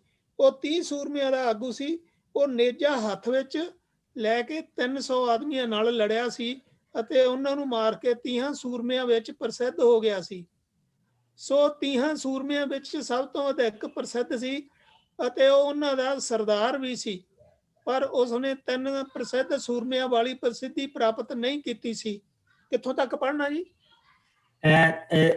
ਤੁਸੀਂ ਏਦਾਂ ਕਰੋ, ਇਸ ਨੂੰ ਪਹਿਲਾਂ 25 ਤਾਈਂ ਪੜ੍ਹ ਦਿਓ, ਫਿਰ ਆਪਾਂ ਰੁਕਦੇ ਹਾਂ ਥੋੜੀ ਦੇਰ। ਠੀਕ ਹੈ ਜੀ। ਬਨਾਇਆ ਯਹੋਯਾਦਾ ਦਾ ਪੁੱਤਰ ਕਬੀਸੇਲ ਨਿਵਾਸੀ ਇੱਕ ਹੋਰ ਸੂਰਮਾ ਸੀ। ਉਸਨੇ ਵੱਡੇ ਵੱਡੇ ਕੰਮ ਕੀਤੇ ਸਨ। ਉਸਨੇ 2 ਵੱਡੇ ਮੁਆਬੀ ਯੋਧਿਆਂ ਨੂੰ ਮਾਰਿਆ ਸੀ ਅਤੇ ਇੱਕ ਕੋਰੇ ਵਾਲੀ ਰਾਤ ਨੂੰ ਜਾ ਕੇ ਇੱਕ ਸ਼ੇਰ ਨੂੰ ਮਾਰਿਆ ਸੀ। ਉਸਨੇ ਇੱਕ ਸੋਹਣੇ ਬਹਾਦਰ ਮਿਸਰੀ ਨੂੰ ਵੀ ਮਾਰਿਆ ਸੀ ਜਿਸ ਦੇ ਹੱਥ ਵਿੱਚ ਬਰਸ਼ਾ ਸੀ। ਪਰ ਬਨੀਆ ਕੇਵਲ ਇੱਕ ਲਾਠੀ ਲੈ ਕੇ ਉਸ ਉੱਤੇ ਕੁੱਦ ਪਿਆ ਅਤੇ ਉਸਨੇ ਉਸ ਮਿਸਰੀ ਦਾ ਬਰਸ਼ਾ ਖੋਹ ਕੇ ਉਸ ਨਾਲ ਉਸ ਨੂੰ ਕਤਲ ਕਰ ਦਿੱਤਾ। ਸੋ ਇਹ ਕੁਝ ਬਹਾਦਰੀ ਦੇ ਕੀਤੇ ਕੰਮ ਬਨਾਇਆ ਦੇ ਸਨ, ਜੋ 30 ਸੂਰਮਿਆਂ ਵਿੱਚੋਂ ਇੱਕ ਸੀ। ਉਹ 30 ਵਿੱਚ ਤਾਂ ਉੱਚੀ ਥਾਂ ਦਾ ਮਾਲਕ ਸੀ, ਪਰ 3 ਪ੍ਰਸਿੱਧ ਸੂਰਮਿਆਂ ਦੇ ਬਰਾਬਰ ਨਹੀਂ ਸੀ। ਦਾਊਦ ਨੇ ਉਸ ਨੂੰ ਆਪਣੇ ਸੁਰੱਖਿਆ ਦਲ ਦਾ ਆਗੂ ਥਾਪਿਆ ਸੀ। ਬਸ ਇੱਥੇ ਤਾਂ ਠੀਕ ਆ। ਦੇਖੋ, ਇੱਥੇ ਪ੍ਰਭੂ ਦੇ ਵਚਨ ਦੇ ਵਿੱਚ 2 ਚੀਜ਼ਾਂ ਹੁਣ ਆਉਂਦੀਆਂ ਪਈਆਂ। ਇਹ ਸੂਰਮੇ ਸਾਊਲ ਦੀ ਫੌਜ ਵਿੱਚ ਵੀ ਸੀਗੇ, ਸੇਮ। ਪਰ ਜਿਸ ਵੇਲੇ ਗੋਲਾਇਤ ਬਾਹਰ ਨਿਕਲਿਆ, ਇਹਨਾਂ ਵਿੱਚੋਂ ਕੋਈ ਨਹੀਂ ਅੱਗੇ ਵਧਿਆ। ਇੱਕ ਹਿੱਤੀ ਜੁਰਾਇਆ ਤੋਂ ਬਗੈਰ ਬਾਕੀ ਇਹ ਸਾਰੇ ਦੇ ਸਾਰੇ ਜਿਹੜੇ ਸੂਰਮੇ ਸੀਗੇ, ਇਹ ਸਾਊਲ ਦੀ ਫੌਜ ਵਿੱਚ ਵੀ ਸੀਗੇ। ਫਰਕ ਕੀ ਹੈ? ਫਰਕ ਇਹ ਆ ਕਿ ਦਾਊਦ ਇੱਕ ਚਰਵਾਹਾ ਰਾਜਾ ਹੈ। ਉਹ ਆਪਣੇ ਲੋਕਾਂ ਦੀ ਫਿਕਰ ਕਰਦਾ। ਆਪਣੇ ਲੋਕਾਂ ਨੂੰ ਪਿਆਰ ਕਰਦਾ, ਪ੍ਰਭੂ ਦੀ ਆਗਿਆ ਦੇ ਵਿੱਚ ਰਹਿੰਦਾ ਪਿਆ। ਔਰ ਇਸ ਕਰਕੇ ਉਹਨਾਂ ਨੂੰ ਇਹ ਪਤਾ ਕਿ ਰਾਜਾ ਦੇ ਨਾਲ, ਸਾਡੇ ਰਾਜਾ ਦੇ ਨਾਲ ਰਾਜਿਆਂ ਦਾ ਰਾਜਾ ਆ, ਜਿੱਤਾਂ ਜਿਹੜਾ ਸਾਨੂੰ ਦੇ ਰਿਹਾ, ਜਿਸ ਨੇ ਇਸ ਨੂੰ ਉਹ 16-17 ਸਾਲ ਦੀ ਉਮਰ ਦੇ ਵਿੱਚ ਏਦਾਂ ਦੀ ਜਿੱਤ ਦੇ ਦਿੱਤੀ ਸੀ, ਉਹ ਸਾਨੂੰ ਕਿੱਦਾਂ ਦੀਆਂ ਜਿੱਤਾਂ ਦੇਗਾ। ਦਾਊਦ ਨੇ ਉਹਨਾਂ ਦੇ ਮਨ ਦੇ ਵਿੱਚ ਇੱਕ ਚੀਜ਼ ਕੁੱਟ ਕੇ ਭਰੀ ਹੋਆ ਕਿ ਇਹ ਇਜ਼ਰਾਈਲ ਦੀ ਸੈਨਾ ਨਹੀਂ, ਇਹ ਇਜ਼ਰਾਈਲ ਦੀ ਜਿਹੜੀ ਸੈਨਾ ਤੁਸੀਂ ਦੇਖਦੇ ਪਏ ਆ, ਇਹ ਪ੍ਰਭੂ ਦੀ ਸੈਨਾ ਹੈ, ਔਰ ਇਸ ਦਾ ਸੈਨਾਪਤੀ ਪ੍ਰਭੂ ਆਪ ਆ। ਸੋ ਉਹ ਇਹ ਨਹੀਂ ਦੇਖਦੇ ਕਿ ਉਹਨਾਂ ਦੇ ਹੱਥ ਦੇ ਵਿੱਚ ਕੀ ਆ, ਉਹ ਅੱਗੇ ਵੱਧਦੇ ਆ ਔਰ ਆਪਣਾ ਕੰਮ ਕਰਦੇ, ਔਰ ਪ੍ਰਭੂ ਉਹਨਾਂ ਦੀ ਮਦਦ ਕਰਦਾ। ਔਰ ਦਾਊਦ ਵੀ ਉਹਨਾਂ ਦੀ ਕਦਰ ਕਰਦਾ। ਬੈਤਲਹਿਮ ਵਿੱਚ ਦਾਊਦ ਪੜਿਆ ਸੀ,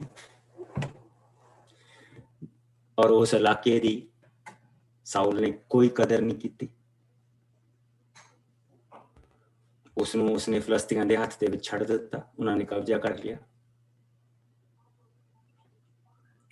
ਔਰ ਜਿਸ ਵੇਲੇ ਦਾਊਦ ਰਾਜਾ ਬਣਿਆ ਤੇ ਹੁਣ ਆਪਣੇ ਜਿਸ ਇਲਾਕੇ ਨੂੰ ਆਜ਼ਾਦ ਕਰਾਉਣ ਜਾ ਰਿਹਾ, ਤੇ ਉੱਥੇ ਬੈਠਾ ਆ, ਜੰਗ ਚੱਲਦੀ ਪਈ ਆ, ਤੇ ਉਸਨੂੰ ਉਹ ਆਪਣਾ ਬਚਪਨਾ ਚੇਤੇ ਆ ਗਿਆ ਕਿ ਉਹ ਖੂਹ ਜਿਹੜਾ ਉਹਨਾਂ ਦੇ ਬਜ਼ੁਰਗੇ ਨੇ ਉੱਥੇ ਕੱਢਿਆ ਸੀ, ਬੈਤਲਹਿਮ ਦੇ ਵਿੱਚ ਪੱਟਿਆ ਸੀ, ਉਸਨੂੰ ਉਹ ਖੂਹ ਦੀ ਯਾਦ ਆ। ਕਿਤੇ ਕਹਿੰਦਾ ਕੋਈ ਪਾਣੀ ਉੱਥੋਂ ਮੈਨੂੰ ਲਿਆ ਦੇਵੇ ਪੀਣ। ਤਾਂ ਏਦਾਂ ਦੀਆਂ ਇੱਛਾਵਾਂ ਨੂੰ, ਨਿੱਕੀਆਂ ਨਿੱਕੀਆਂ ਇੱਛਾਵਾਂ ਨੂੰ ਦਾਊਦੀਆਂ ਨੂੰ ਉਹ ਪੂਰੀਆਂ ਕਰਦੇ ਪਏ। ਇਹ ਉਹ ਯੋਧੇ ਆ ਜਿਨ੍ਹਾਂ ਨੇ ਦਾਊਦ ਦੀ ਮਦਦ ਕੀਤੀ ਉਹਦਾ ਰਾਜ ਸਥਾਪਿਤ ਕਰਨ ਦੇ ਵਿੱਚ। ਇਹ ਉਹ ਯੋਧੇ ਆ ਜਿਨ੍ਹਾਂ ਨੇ ਦਾਊਦ ਦੀ ਮਦਦ ਕੀਤੀ ਉਸ ਦੇ ਰਾਜ ਨੂੰ ਵਧਾਉਣ ਦੇ ਵਿੱਚ। ਇਹ ਉਹ ਯੋਧੇ ਆ ਜਿਹੜੇ ਸਾਊਲ ਨੂੰ ਛੱਡ ਕੇ ਚਲੇ ਗਏ ਤੇ ਦਾਊਦ ਦੇ ਨਾਲ ਜੰਗਲਾਂ ਦੇ ਵਿੱਚ ਰਹੇ, ਭੁੱਖੇ ਰਹੇ।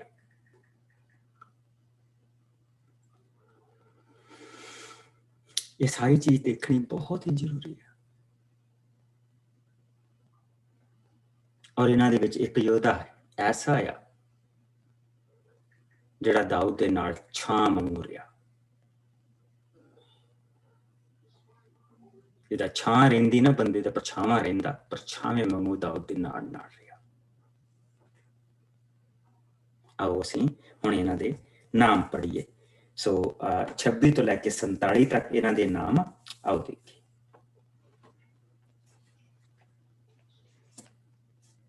ਜਿਸ ਨੂੰ ਮਿਲ ਜਾਏ। 30 ਸੂਰਮਿਆਂ ਦੀ ਸੂਚੀ ਵਿੱਚ ਬਾਕੀ ਇਹ ਸੂਰਮੇ ਸਨ। ਅਸਾਹੇਲ ਯੋਆਬ ਦਾ ਭਰਾ, ਅਲ-ਹਾਨਾਨ ਬੈਤਲਹਮ ਨਿਵਾਸੀ ਦੋਦੋ ਦਾ ਪੁੱਤਰ, ਸ਼ਮੋਥ ਹਾਰੋਸ ਨਿਵਾਸੀ, ਹਰਸ ਪਲੋਨ ਨਿਵਾਸੀ, ਈਰਾ ਤਕੋਈ ਅਕੇਸ਼ ਦਾ ਪੁੱਤਰ, ਅਬੀਅਜ਼ਰ ਅਨਥੋਤ ਨਿਵਾਸੀ, ਸਿਬਕਈ ਹਸਾਬ ਨਿਵਾਸੀ, ਇਲਈ ਆਹੋ ਨਿਵਾਸੀ, ਮਹਿਰਈ ਨਟੋਫਾਤ ਨਿਵਾਸੀ, ਹਲਦ ਨਟੋਫਾਤ ਨਿਵਾਸੀ, ਬਹਲਾ ਦਾ ਪੁੱਤਰ, ਇਥਈ ਬਿਨਯਾਮੀਨ ਦੇ ਗਿਬਿਆ ਨਗਰ ਦਾ ਨਿਵਾਸੀ, ਪਟਨਾ ਪਰ ਆਤੋਨ ਨਿਵਾਸੀ, ਹੁਰਈ ਗਾਸ਼ ਦੇ ਨੇੜੇ ਦੀ ਵਾਦੀ ਦਾ ਨਿਵਾਸੀ, ਅਬੀਏਲ ਅਰਬਾਤ ਨਿਵਾਸੀ, ਅਜਮਾਵਤ ਬਹਿਰੂਮ ਨਿਵਾਸੀ, ਅਲਿਆਹਤਾ ਸ਼ੈਲਬੋਨ ਨਿਵਾਸੀ, ਹਸੀਮ ਗਿਜ਼ੋਨ ਨਿਵਾਸੀ, ਯੋਨਾਥਨ ਹਰਾਰ ਸ਼ਾਗੇ ਦਾ ਪੁੱਤਰ, ਅਹੀਆਮ ਹਰਾਰ ਨਿਵਾਸੀ ਸਕਾਰ ਦਾ ਪੁੱਤਰ, ਅਲੀਫਾਲ ਊਰ ਦਾ ਪੁੱਤਰ, ਹੇਫਰ ਮਰੀਰਾਤ ਨਿਵਾਸੀ, ਅਹਿਆਪਲੋਨ ਨਿਵਾਸੀ, ਹਸਰੋ ਕਰਮਲ ਨਿਵਾਸੀ, ਨਰਈ ਅਜ਼ਬਈ ਦਾ ਪੁੱਤਰ, ਯੋਏਲ ਨਾਥਾਨ ਦਾ ਭਰਾ, ਮਿਬਹਾਰ ਹਗਰੀ ਦਾ ਪੁੱਤਰ, ਸਲਕ ਅਮੋਨ ਨਿਵਾਸੀ, ਨਹਿਰਈ ਬਰੋਥ ਨਿਵਾਸੀ, ਯੋਆਬ ਦਾ ਹਥਿਆਰ ਚੁੱਕਣ ਵਾਲਾ, ਈਰਾ ਯੇਥਰ ਨਿਵਾਸੀ, ਗਾਰੇਬ ਯੇਥਰ ਨਿਵਾਸੀ, ਉਰੀਆ ਹਿੱਤੀ, ਯਾਬਾਦ ਅਹਲਈ ਦਾ ਪੁੱਤਰ, ਅਦੀਨਾ ਸੀਜ਼ਾ ਦਾ ਪੁੱਤਰ, ਜਿਸ ਦੇ ਆਪਣੇ 30 ਆਦਮੀ ਵੀ ਉਸ ਦੇ ਨਾਲ ਸਨ, ਅਤੇ ਉਹ ਰਊਬੇਨ ਕਬੀਲੇ ਦਾ ਆਗੂ ਸਨ। ਹਨਾਨ ਮਾਕਾ ਦਾ ਪੁੱਤਰ, ਯੋਸ਼ਾਫਾਟ ਮਿਥਨ ਨਿਵਾਸੀ, ਉਜੀਆ ਅਸ਼ਾਤਰਾਬ ਨਿਵਾਸੀ, ਸ਼ਾਮਾ ਅਤੇ ਯਾਇਲ ਤੀਸ ਨਿਵਾਸੀ ਸ਼ਿਮਰੀ ਦਾ ਪੁੱਤਰ, ਜਦੀਆਏਲ ਤੇ ਯੋਹਾ ਤੀਸ ਨਿਵਾਸੀ ਸ਼ਿਮਰੀ ਦੇ ਪੁੱਤਰ, ਅਲੀਵੇਲ ਮਹਿਬੀ ਨਿਵਾਸੀ, ਯਰੀਬਈ ਤੇ ਯੋਸ਼ਵਿਆ ਮੋਆਬ ਨਿਵਾਸੀ, ਅਲਨਾਮ ਇਤਮਾ ਦੇ ਪੁੱਤਰ, ਅਲ-ਏਲ ਅਬੇਦ ਤੇ ਯਸੀਏਲ ਮਸੋਯਾਬਤ ਨਿਵਾਸੀ। ਬਿਨਿਆ ਓਕੇ, ਆਮੀਨ। ਵੈਲ ਡਨ ਸਿਸਟਰ ਜੀ, ਵੈਲ ਡਨ। ਓਕੇ ਸੀ ਬਹੁਤ। Well done. Thank you. ਇਹਦੇ ਵਿੱਚ ਸਿਰਫ ਦਾਊਦ ਦੀ ਫੌਜ ਦੇ ਵਿੱਚ ਬਹੁਤ ਲੋਕ ਐਸੇ ਆਏ ਹੋ ਸੀਗੇ ਜਿਹੜੇ ਦਾਊਦ ਦੇ ਨਾਲ ਜਾ ਕੇ ਰਲ ਗਏ ਸੀਗੇ ਜਿਸ ਵੇਲੇ ਦਾਊਦ ਉਜਾੜ ਦੇ ਵਿੱਚ ਸੀ। ਦੂਸਰੀਆਂ ਕੌਮਾਂ ਦੇ ਲੋਕ ਜਿਹੜੇ ਵਿਚਾਰੇ ਥੱਕੇ ਮਾਰੇ ਗੁਲਾਮੀ ਤੋਂ ਨੱਠਦੇ ਸੀਗੇ, ਉਹਨਾਂ ਦੇ ਵਿੱਚ ਬਹੁਤ ਸਾਰੇ ਜਿਹੜੇ ਸੀਗੇ ਉਹ ਮੁਆਬ ਦੇ ਲੋਕ ਵੀ ਸੀਗੇ। ਪਰ ਜਿਹੜੇ ਮੁਆਬ ਦੇ ਲੋਕ ਸੀਗੇ ਉਹ ਸਟਿਲ ਇਹਨਾਂ ਦੇ ਭਾਈ ਭਾਣਜੇ ਹੀ ਸੀਗੇ। ਲੂਤ ਦੀ ਜਿੱਦਾਂ ਕਿ ਤੁਸੀਂ ਇਹ ਚਲੋ ਲੂਤ ਦੀਆਂ ਸੰਤਾਨਾਂ ਦੇ ਵਿੱਚੋਂ ਸੀ, ਸਟਿਲ ਉਹ ਇਬਰਾਨੀ ਸੀ, ਜੋ ਜਿਸ ਤਰ੍ਹਾਂ ਮਰਜੀ ਉਹਨਾਂ ਨੂੰ ਦੇਖਦੇ। ਲੇਕਿਨ ਇੱਕ ਬੰਦਾ ਐਸਾ ਸੀ ਜਿਹੜਾ ਬਿਲਕੁਲ ਬਾਹਰਲੀ ਕੌਮ ਤੋਂ ਆਇਆ ਸੀ, ਔਰ ਉਸਦਾ ਨਾਂ ਸੀ ਜਿਹੜਾ ਉਰੀਆ, ਜਿਹੜਾ ਹੈਗਾ ਹਿੱਤੀ। ਇੱਥੇ ਨਿਸ਼ਾਨੀ ਲਾ ਲਓ, ਇਹ ਜਿਹੜਾ ਆਉਂਦਾ ਥੱਲਿਓਂ, ਅਗਰ ਤੁਸੀਂ ਪੇਜ ਪਲਟੋਗੇ ਤਾਂ ਇਧਰਲੇ ਪਾਸਿਓਂ ਅਬਾਊਟ ਥੋੜਾ ਜਿੱਦਾਂ ਕਿ 10 ਸੈਂਟੈਂਸ, 4-5 ਸੈਂਟੈਂਸ ਉੱਤੇ ਜਾ ਕੇ ਆਉਂਦਾ ਉਰੀਆ ਹਿੱਤੀ। ਇੱਥੇ ਨਿਸ਼ਾਨੀ ਲਾ ਲਓ। ਯੂਰੀਆ ਇੱਕ ਐਸਾ ਬੰਦਾ ਸੀ ਜਿਹੜਾ ਦਾਊਦ ਦੇ ਨਾਲ ਸ਼ੁਰੂ ਤੋਂ ਸੀ, ਜਿਸਨੇ ਦਾਊਦ ਦੀ ਬਹੁਤ ਮਦਦ ਕੀਤੀ। ਦਾਊਦ ਦੇ ਨਾਲ ਬੇਸਿਕਲੀ ਉਸਨੇ ਸਾਹ ਦੇ ਨਾਲ ਸਾਹ ਲਿਆ। ਜੇ ਦਾਊਦ ਸੁੱਤਾ ਆ ਤੇ ਯੂਰੀਆ ਜਾਗਦਾ ਹੈ, ਜੇ ਦਾਊਦ ਜੰਗ ਤੇ ਗਿਆ ਆ ਤੇ ਯੂਰੀਆ ਉਹਦੇ ਨਾਲ।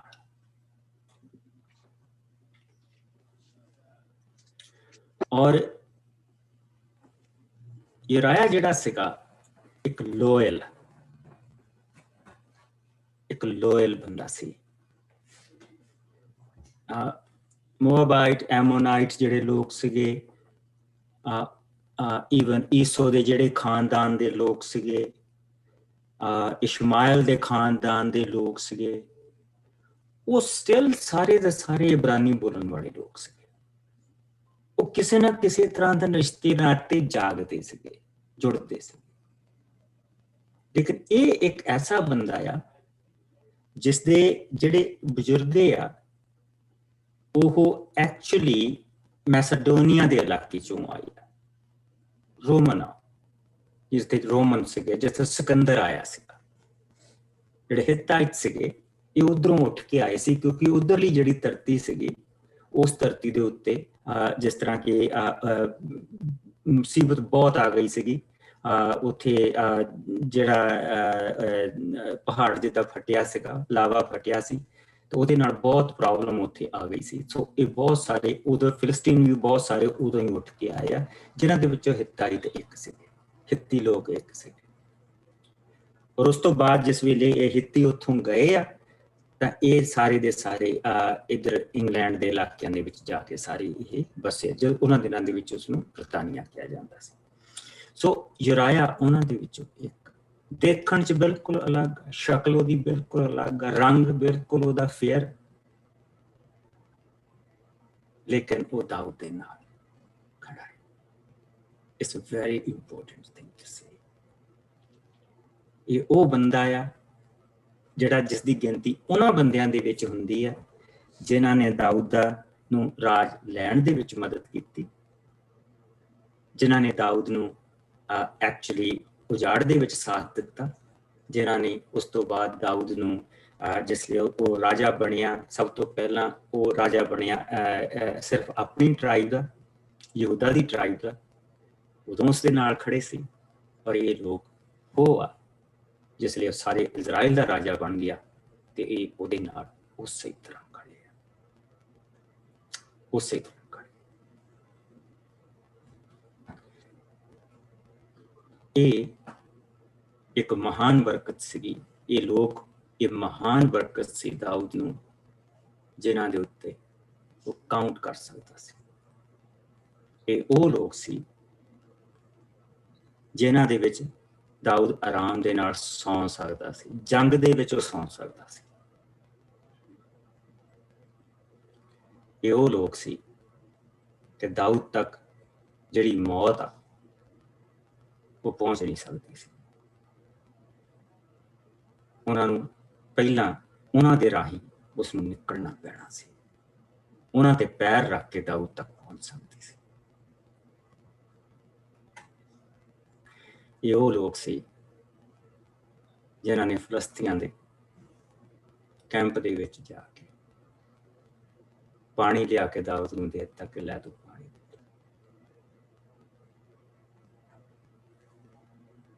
ਇਹਨਾਂ ਦੀ ਗਿਣਤੀ, ਇਹ ਚੁਣੇ ਹੋਏ ਲੋਕਾਂ ਦੀ ਗਿਣਤੀ ਉਹਨਾਂ ਦੇ ਵਿੱਚ ਆਉਂਦੀ ਹੈ। ਬਹੁਤ ਹੋਰ ਫੌਜ ਸੀਗੀ, ਲੇਕਿਨ ਇਹ ਥੋੜੇ ਜਿਹੇ ਚੁਣੇ ਹੋਏ ਲੋਕ ਸੀਗੇ। ਉਂਗਲਾਂ ਤੇ ਆਪਾਂ ਇਹਨਾਂ ਨੂੰ ਗਿਣ ਸਕਦੇ ਹਾਂ। ਇਹ ਇੰਨੇ ਕੁ ਲੋਕ ਸੀਗੇ ਜਿਨ੍ਹਾਂ ਦੇ ਉੱਤੇ ਦਾਊਦ ਕਾਊਂਟ ਕਰ ਸਕਦਾ ਸੀ, ਦਾਊਦ ਜਿਹਨਾਂ ਤੇ ਭਰੋਸਾ ਰੱਖ ਸਕਦਾ ਸੀ। ਕੱਲ ਨੂੰ ਅਸੀਂ ਦਾਊਦ ਦਾ ਬਚਪਨ ਦੇਖਿਆ, ਦਾਊਦ ਦਾ ਪ੍ਰਭੂ ਦੇ ਵਿੱਚ ਉਸਦਾ ਜਿਹੜੀ ਉਸਦੀ ਮਗਨ ਰਹਿਣਾ ਉਸਨੂੰ ਦੇਖਿਆ। ਪ੍ਰਭੂ ਨੇ ਕਿਸ ਤਰ੍ਹਾਂ ਉਸਨੂੰ ਸਥਾਪਿਤ ਕੀਤਾ, ਪ੍ਰਭੂ ਨੇ ਉਸਨੂੰ ਕਿਸ ਤਰ੍ਹਾਂ ਸਾਊਲ ਤੋਂ ਬਚਾਇਆ, ਪ੍ਰਭੂ ਨੇ ਉਸ ਦੇ ਆਲੇ ਦੁਆਲੇ ਕਿੱਦਾਂ ਲੋਕ ਇਕੱਠੇ ਕੀਤੇ, ਬਹਾਦਰ ਲੋਕ ਇਕੱਠੇ ਕੀਤੇ।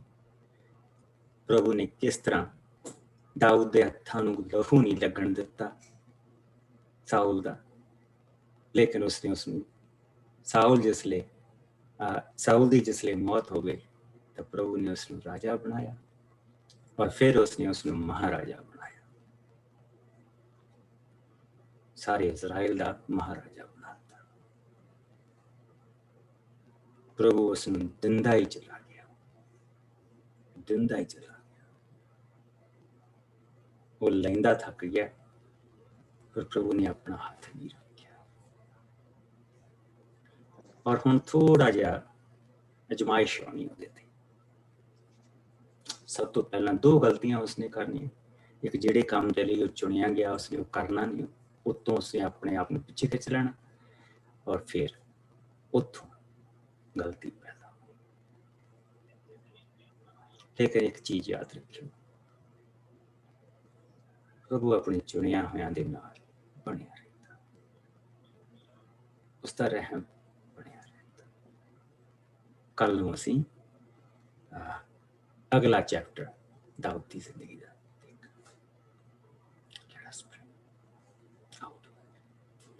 ਪ੍ਰਭੂ ਜੀ ਤੇਰਾ ਬਹੁਤ ਸ਼ੁਕਰ ਕਰਦੇ ਹਾਂ। ਅੱਜ ਅਸੀਂ ਤੇਰੇ ਵਚਨ ਚੋਂ ਦੇਖਦੇ ਪਏ ਹਾਂ ਕਿ ਜੋ ਤੇਰੇ ਤੇ ਭਰੋਸਾ ਰੱਖਦੇ ਆ, ਜੋ ਤੇਰੇ 'ਚ ਵਿਸ਼ਵਾਸ ਰੱਖਦੇ, ਤੂੰ ਉਹਨਾਂ ਦੇ ਕਿਸ ਤਰ੍ਹਾਂ ਖੁਦਾਵੰਦ ਤੂੰ ਉਹਨਾਂ ਦੇ ਨਾਲ ਬਣਿਆ ਰਹਿਣਾ। ਤੇਰੀ ਮਹਾਨਤਾ ਕਿਸ ਤਰ੍ਹਾਂ ਉਹਨਾਂ ਨੂੰ ਸੰਭਾਲ ਕੇ ਰੱਖਦੀ ਹੈ। ਤੇਰਾ ਸ਼ੁਕਰ ਕਰਦੇ ਹਾਂ ਖੁਦਾਵੰਦ ਕਿ ਸਾਡੀ ਮੁਕਤੀ ਜੋ ਘਰ ਜਾ ਕੇ ਹੋਣੀ ਆ ਉਹ ਤਾਂ ਇੱਕ ਪਾਸੇ ਆ ਪ੍ਰਭੂ ਜੀ, ਪਰ ਸਾਡੀ ਮੁਕਤੀ, ਸਾਡੀ ਤੇਰੀ ਸ਼ਕਤੀ ਸਾਡੇ ਨਾਲ ਕੰਮ ਕਰਦੀ ਪ੍ਰਭੂ ਜੀ ਇਸ ਧਰਤੀ ਤੇ ਦਿਖਾਈ ਦਿੰਦੀ ਆ, ਜੋ ਸਾਡੀ ਮੁਕਤੀ ਦਾ ਇੱਕ ਹਿੱਸਾ ਆ।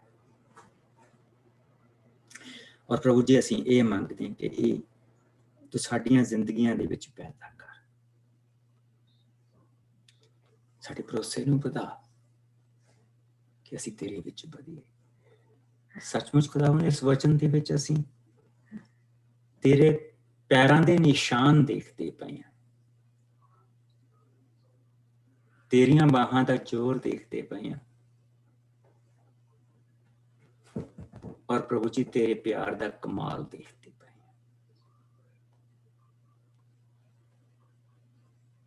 ਪਿਆਰੇ ਪ੍ਰਭੂ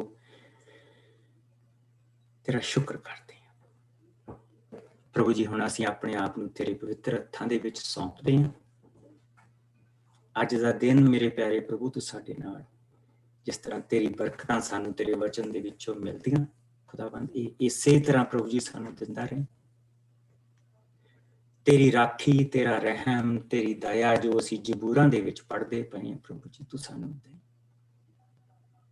ਇਹ ਪਿਆਰੇ ਪ੍ਰਭੂ ਤੂੰ ਸਾਨੂੰ ਹਰ ਪਾਸੇ ਤੋਂ ਸੰਭਾਲ ਕੇ ਰੱਖੀ। ਤੇਰਾ ਬਚਾਅ ਸਾਡੇ ਨਾਲ ਬਣਿਆ ਰਹੇ, ਤੇਰਾ ਵਚਨ ਸਾਡੇ ਨਾਲ ਬਣਿਆ ਰਹੇ, ਔਰ ਪ੍ਰਭੂ ਜੀ ਤੇਰੀ ਵਿਵਸਥਾ ਸਾਡੇ ਨਾਲ ਬਣੀ ਰਹੇ। ਬੁਰੇ ਔਰ ਬੁਰਾਈ ਤੋਂ ਤੂੰ ਸਾਨੂੰ ਬਚਾ ਕੇ ਰੱਖੀ ਔਰ ਆਪਣੀ ਹਜ਼ੂਰੀ ਦੇ ਵਿੱਚ ਬਣਾ ਕੇ ਰੱਖੀ। ਇੱਕ ਵਾਰ ਫਿਰ ਆਪਣੀ ਭੈਣ ਨੀਤੂ ਨੂੰ ਔਰ ਜਗਤਾਰ ਦੇ ਪਰਿਵਾਰ ਨੂੰ ਪ੍ਰਭੂ ਜੀ ਤੇਰੇ ਕੋਲ ਲੈ ਕੇ ਆਉਨੇ। ਪ੍ਰਭੂ ਜੀ ਤੂੰ ਇਹਨਾਂ ਨੂੰ ਬਰਕਤ ਦੇ, ਤੰਦਰੁਸਤੀ ਦਾ ਦਾਨ ਦੇ। ਸਾਡੇ ਸ਼ਰੀਰਾਂ ਲਈ ਪ੍ਰਭੂ ਜੀ ਤੇਰੀ ਤੰਦਰੁਸਤੀ, ਆਤਮਾ ਦੇ ਲਈ ਤੇਰੀ ਨਜ਼ਦੀਕੀ, ਔਰ ਮਨ ਦੇ ਵਿੱਚ ਤੇਰੀ ਪ੍ਰਭੂ ਜੀ ਤੇਰਾ ਡਰ, ਤੇਰਾ ਪਿਆਰਾ ਡਰ ਬਣਿਆ ਰਹੇ ਜੋ ਸਾਨੂੰ ਬੁਰੇ ਔਰ ਬੁਰਾਈ ਤੋਂ ਬਚਾਏ। ਮਸੀਹ ਯਿਸੂ ਦੇ ਮਿੱਠੇ ਔਰ ਪਿਆਰੇ ਨਾਮ ਦੇ ਵਿੱਚ ਸਭ ਕੁਝ ਮੰਗਦੇ ਔਰ ਸਾਰੇ ਭੈਣ ਭਰਾ ਕਹਿਣ ਬਲੈਸ ਯੂ। ਪ੍ਰਭੂ ਤੁਹਾਨੂੰ ਸਭ ਨੂੰ ਬਰਕਤ ਦੇ ਔਰ ਤੁਹਾਡੇ ਸਾਰਿਆਂ ਦੇ ਨਾਲ